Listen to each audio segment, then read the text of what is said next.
ನಮಸ್ಕಾರ ವೀಕ್ಷಕರೇ, ಇವತ್ತು 9 ಜನವರಿ 2026 ಕೃಷಿ ಉತ್ಪನ್ನ ಮಾರುಕಟ್ಟೆ ಬೀದರ್ನಲ್ಲಿ ವ್ಯಾಪಾರ ವಹಿವಾಟು ಮುಗಿದಿದ್ದು, ಇವತ್ತಿನ ವ್ಯಾಪಾರ ಯಾವ ರೀತಿಯಾಗಿದೆ ಅಂತ ತಿಳಿದುಕೊಳ್ಳೋಣ ಬನ್ನಿ.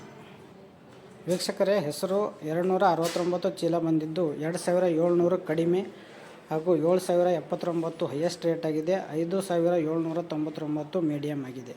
ಉದ್ದು ನೋಡಬೇಕಾದ್ರೆ 309 ಚೀಲ ಬಂದಿದೆ. 3922 ಮಿನಿಮಮ್, 6969 ಮ್ಯಾಕ್ಸಿಮಮ್, 5682 ಮೀಡಿಯಮ್.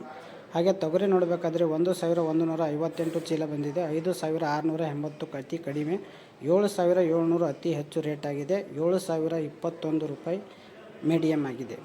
ಹಾಗೆ ಕಡ್ಲೆ ಸೀಸನ್ ಇಲ್ಲ, ಇನ್ನೂ ಬಂದಿಲ್ಲ. 11 ಚೀಲ ಮಾತ್ರ ಬಂದಿದೆ. 4751 ಮೀಡಿಯಮ್ ಆಗಿದೆ. 4875 ಮ್ಯಾಕ್ಸಿಮಮ್, 4864 ಮೀಡಿಯಮ್ ಆಗಿದೆ. ಹಾಗೆ ಸೋಯಾಬೀನ್ ನೋಡಬೇಕಾದ್ರೆ 1807 ಚೀಲ ಬಂದಿದೆ. ಅದರಲ್ಲಿ 3911 ಮಿನಿಮಮ್ ಆಗಿದ್ದು, 5025 ರೂಪಾಯಿ ಮ್ಯಾಕ್ಸಿಮಮ್ ಆಗಿದ್ದು, 4890 ರೂಪಾಯಿ ಮೀಡಿಯಮ್ ಆಗಿದೆ. ವೀಕ್ಷಕರೇ, ಧನ್ಯವಾದಗಳು.